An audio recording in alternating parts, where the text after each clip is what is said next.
এখনকার জীবনযাপন যেমন গতিময় তেমনি জটিল। আজকের প্রজন্ম অনেক কিছুই যেমন উপেক্ষা করতে পারে, ঠিক তেমনি অনেক সম্পর্কে নিয়ে আসে পবিত্রতা ও স্নিগ্ধতা। সেরকমই অর্ঘ্য ও মিসমির এক সম্পর্কের সমীকরণ নিয়ে আমাদের আজকের উপস্থাপন শ্রুতি নাটক live in.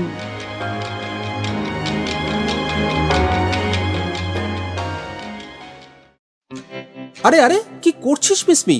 What the hell of you? আমার ঘরে তোকে থাকতে দিয়েছি আনকন্ডিশন, এই হাল করে রেখেছিস? আরে বাবা, আজ তো সানডে, একটু তো ঘুমোতে দে। তোর প্রবলেমটা কি বলতো? সানডে বলেই তো রাগটা আরো বেশি হচ্ছে। সারা ঘরে সিগারেটের টুকরো, বিয়ারের বোতল, এটো কাটা, উফ, আমি জাস্ট নিতে পারছি না। সারা রাত কাজ করে ঘরে ফিরে এসব আমার ভালো লাগে না। এই এই এই শুরু হলো সেন্টু মার্কা কথা। Fuck you baby. কথা নেই, বার্তা নেই, সব জানলাগুলো খুলে ঘরে আলো ঢোকানোর মানে কি? Just shut up. থাকতে এসেছিলি যখন বলেছিলাম না ফাউল ল্যাঙ্গুয়েজ ইউজ করা যাবে না? Typical Bengali lady. আরে ঘর মানে কি টিপটপ ফিটফাট একটা স্টুডিও? পুতুলের মতো সবকিছু সাজানো, যেখানে কোনো প্রাণ নেই, হাসি নেই, মজা নেই।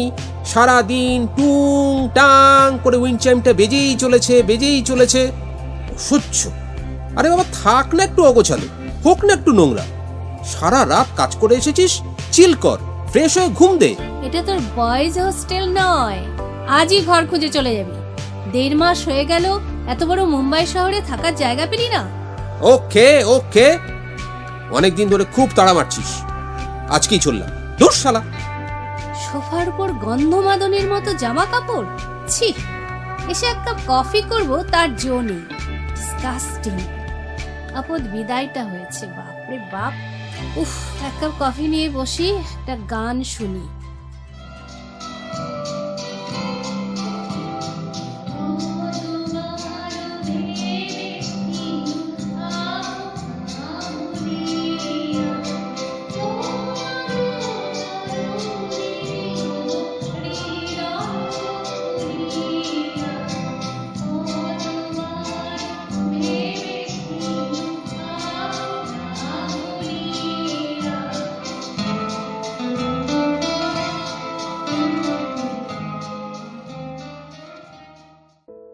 কি হলো? সন্ধে হয়ে গেল যে, মুখে হাসি নেই কেন? অনেক টাকা স্যালারি পাস, বেটার পেয়েছিস নিশ্চয়ই। দেখ, ইনার পর্যন্ত গুছিয়ে রেখেছি, নিয়ে যা। না, পেলাম না। Can you imagine? তাহলে আমি কি করে জোগাড় করেছিলাম? মুফতে মুখের সামনে খাবার জুটছিল তো, তাই বুঝিসনি। 1 মাসে সংসার চালাতে তোর কন্ট্রিবিউশন কি রে? ট্যান্ট্রাম, মনিবের নিষেধ সত্ত্বেও ঘরে মদ সিগারেট খাওয়া, জোরে গান শোনা, বাজে কথা বলা, সবকিছু ওলট পালট করা, সব সব আমার কন্ট্রিবিউশন রে। ও মাই গড। আর ভালো লাগা, রেসপেক্ট করা, আগলে রাখা, এগুলো হলো ইনভেস্টমেন্ট, বুঝলি? আমার এত অত্যাচার সহ্য করিস কেন রে? তাই? কারণ তোরও একজন সঙ্গীত দরকার। What nonsense! 1 মাস আগে পর্যন্ত আমি একাই ছিলাম। শোন, আমার আজকে মটকা গরম আছে, রাগাস না। এক কোণে সোফায় শুয়ে থেকেছি। এক কোণে? এই তো একটা ছোট্ট কুঠুরি, তার আবার কোণ? ইচ্ছে করলেই তোকে জোর করতে পারতাম, কিন্তু কখনো তোর সাথে বেড শেয়ার করিনি। এটা আমার ভদ্রতা, বুঝলি? Hey, I didn't allow you, understood? You কেন রে? Better understood. কেন রে? সেক্স করলে কি জাত চলে যায়? দুজন অ্যাডাল্ট পার্সন এক ঘরে এক ছাদের তলায় বাস করছে, অথচ তাদের মধ্যে কোনো শারীরিক সম্পর্ক নেই। ভাবা যায়? কখনো তো জানতে ইচ্ছে করে না কেন আমার বাবা without any hesitation, without my permission তোকে আমার ঠিকানা দিয়ে দিল? কেন? হতে পারিস তুই বয়সে 4 বছরের ছোট, তবু কলকাতায় আমার অফিসের ব্রাঞ্চ থাকা সত্ত্বেও কেন আমি এখানে পোস্টেড? কেন?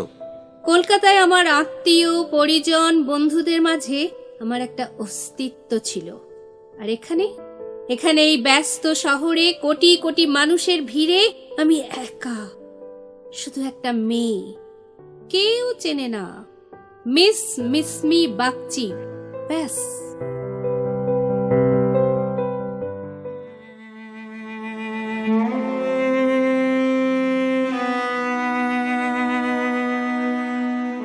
মাত্র 17 বছর বয়সে আমার ইউটেরাস ওভারি বাদ গেছে। হোয়াট? টিউমারটা ম্যালিগনেন্ট ছিল। মাই গড! দেশের জন্য নিবেদিত প্রাণ কর্নেল বাগচি মেয়েকে বাঁচিয়েছিলেন মাতৃত্ব হরণ করে। তিনি জানতেন যে আর যাই হোক কোনো রিস্ক ফ্যাক্টর নেই দুজনের থাকার মধ্যে। মিসমি,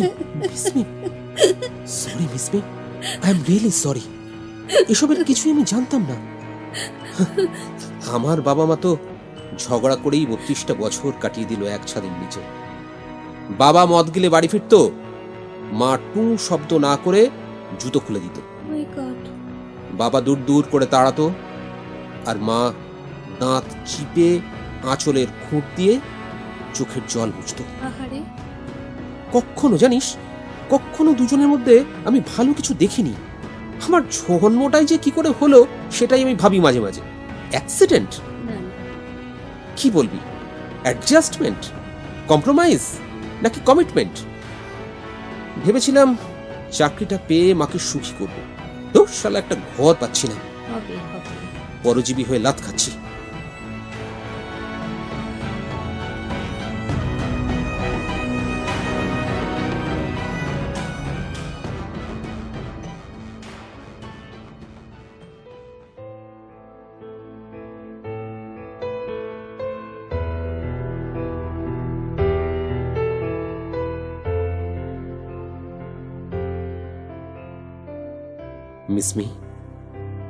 মিসমি, তোর এই ম্যানিকিউর করা হাত আজ আমি নিজের মুঠোয় নিলাম মিসমি।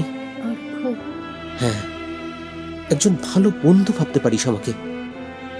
একটা চওড়া বুক দরকার তোর, যেখানে মাথা রেখে তুই হালকা হতে পারবি।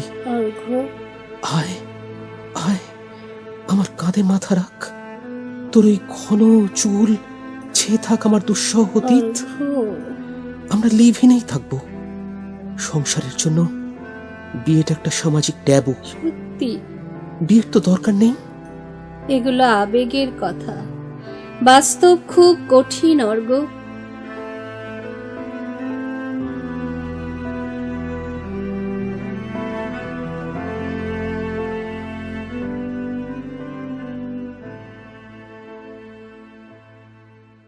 যে শাখায় ফুল ফোটে না, ফল ধরে না, একেবারে তোমারই বাদল বাহিনী। মিসমি, এবার কিন্তু সত্যি সত্যি তোকে বকবো। চোখ পোছ পাগলি, কথা দিলাম এখন থেকে গুড সার্ভিস পাবি।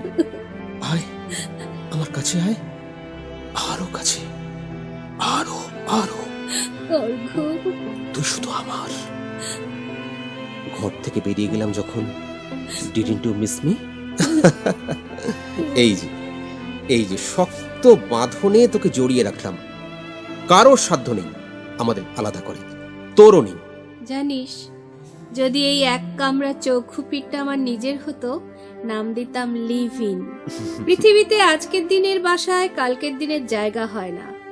সেদিন তুমি বলেছিলে জীবনে মানুষের প্রথম সাধনা দারিদ্র্যের, দ্বিতীয় সাধনা ঐশ্বর্যের, তারপরে শেষ সাধনার কথা বলনি, সেটা হচ্ছে ত্যাগের। কার কথা জানিস? শেষের কবিতায় রবীন্দ্রনাথের। শোন, ওসব ত্যাগ ট্যাগ না মুনি ঋষিরা করে, আমার মতো বাউন্ডুলারা নয়। বুকে ঝোঁকে আমাকে করে নিবি। একদিন আমাদের একটা ছোট্ট বাড়ি হবে। চল না, আজ সেই স্বপ্ন নিয়ে বাঁচি নতুন করে। আজ থেকে কিন্তু বিছানা এক। সেটা দোষের নয়, লজ্জারও নয়। ঠিক খুব বাজি। দুষ্টু। পূরবে আলোর সাথে পড়ুক প্রাতে দুই নয়নে, পূরবে আলোর সাথে পড়ুক প্রাতে দুই নয়নে, নিশীথের অন্ধকারে গভীর ধারে পড়ুক প্রাণে।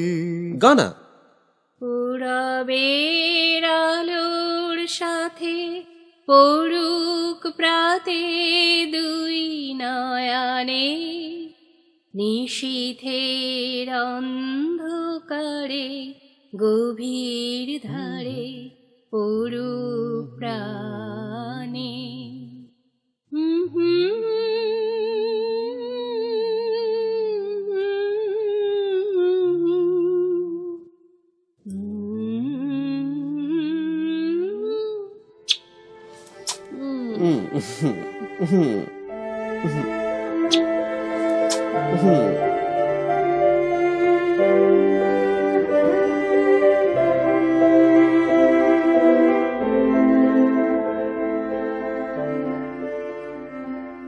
আপনারা শুনলেন শ্রুতি নাটক লিভ ইন, রচনা ও নির্দেশনা শুভ্রা বেজ, অভিনয় অর্ঘ্য অয়ন দাস ও মিসমি শুভ্রা বেজ।